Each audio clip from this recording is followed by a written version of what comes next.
like three, four times maybe. Gotta pump those numbers up. Those are rookie numbers in this racket.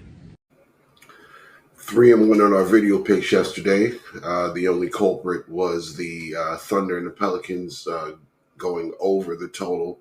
That was more my fault than theirs.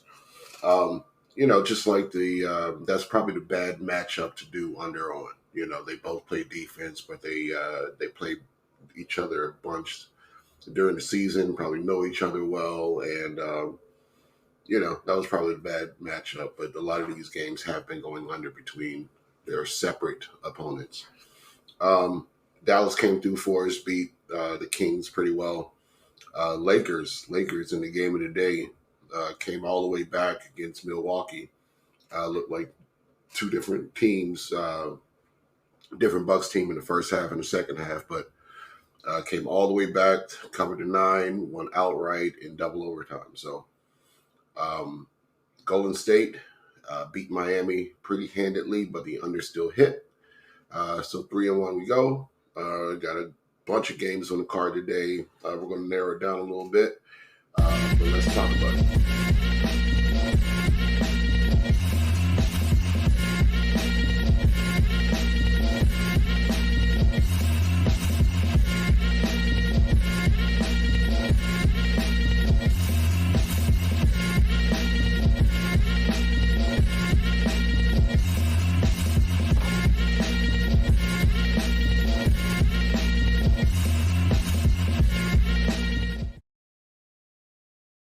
What's up, everybody? Crash here. Welcome back to Crash Gets a Spread, where we talk about sports from a betting perspective. It is Wednesday, March 27th, and we're going to talk about 6 games or so. If you like the content, like the videos, please subscribe to the channel, share, do all of that stuff. We're trying to grow one day at a time, and you guys are the biggest help in doing that. But let's go ahead and get right into it. First game up, we have the Cavs and the Hornets. These teams just played on Monday. Cavs beat the Hornets 115-92 in Cleveland. This game is in Charlotte, and I like the Cavs again. The Hornets are only 9-24 at home. Cavs are 21-14 on the road. But will they cover this 10-point spread again? I think so. Totals around the same. It went over by 1 point last time. But I think we'll probably see a similar game. Marcus Morris did get ejected for elbowing one of the Hornets players. So, maybe they'll have a little more fight in them. But I don't think that they'll be able to beat this Cavs team. So, if anything, I'd lean Cavs again. Warriors and Magic. I'd really like to bet this game. I love betting Magic unders. I think the Warriors are trying to make the playoffs. So anytime that we can kind of bet on them to win a game, they're trying to win. They're definitely trying to win. So, but I don't know. I can't get a good feel for which side I would want. I like the under, of course. Under hit last night in the Heat and Warriors game. But Warriors on a back-to-back, rested Magic team. The under seems good, but this seems like a perfect chance for me to miss my bet. So that's where I would be, is the under. I don't know if I can get there with Golden State plus 4.5. But I might pass on this game. Nets and Wizards. Wizards are in tank mode. They might not win for the rest of the season. Might not try to win for the rest of the season. There's a couple other teams tanking. The Nets, they don't have anything to tank for. All their picks have been given away through trade.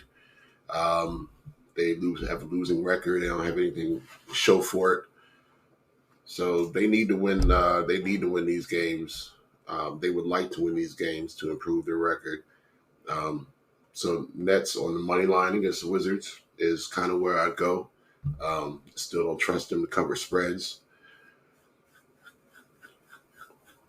And, I don't think that this will make my one of my straight bets. I'd probably throw this in a parlay somewhere. Just the Nets on the money line. Hawks and Blazers, skip that one. Clippers and the 76ers. This is another game that we just saw the other day. I believe it was Sunday. These two teams played, and it was 121-107. Clippers win. Or no, 76ers win in LA. So the 76ers came out swinging.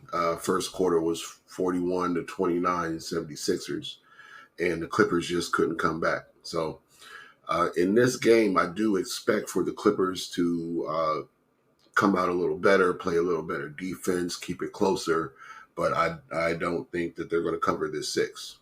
So 76ers have obviously showed that they're going to play out the rest of the season and try to get to a point where Joel Embiid can come back.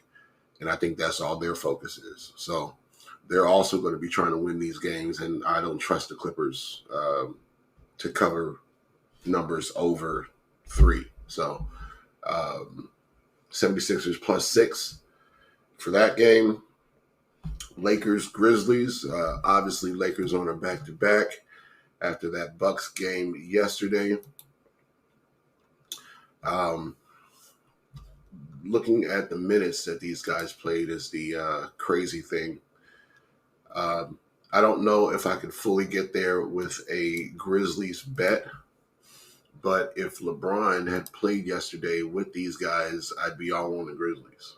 So yesterday, Reeves played 47 minutes. Anthony Davis played 51 minutes. D'Angelo Russell played 51 minutes.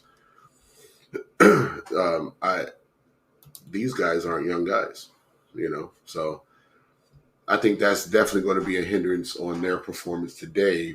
But the difference is LeBron is going to be well rested and in the lineup today. So I don't know if I can fully trust the Grizzlies to cover 4 or win the game with LeBron being the healthiest one on the floor for the Lakers, most rested one on the floor for the Lakers. So I'm still on the Lakers. I think I'm going to go money line on the Lakers also, just in case. And Pacers, Bulls. I can't figure out why this number is at 2. I cannot figure out for the life of me why this number is at 2. I think it might be a trap. But the Bulls are 18-19 at home. Pacers are 20-18 on the road. Okay, so that's straight up. But against the spread in their last 10 games, Bulls are 3-7. Pacers are 6-4. 6-4 straight up. 4-6 straight up for the Bulls. It is the most public bet on the board. Everybody is on the Pacers, and also everybody's on the Lakers. So we'll keep that in mind. The 2 most public bets on the board. But I can't figure out why it's so short, and 2.5, that's not enough to get me on a Bulls bet. They're 18-19 at home, 16-21 against the spread at home, 3-7 against the spread in their last 10 at home. Like, it makes no sense to why the line is so short after seeing the Pacers compete and beat so many teams. They just beat the Clippers by 30 or by 17 points. They just scored 145 against the Lakers. They beat the Golden State Warriors by 12. Mollywop the Pistons. Yeah, so in their last 6 games, they're 4-2, only losing by 5 points each to the Cleveland Cavaliers and the Lakers. And we're going over to this Bulls team,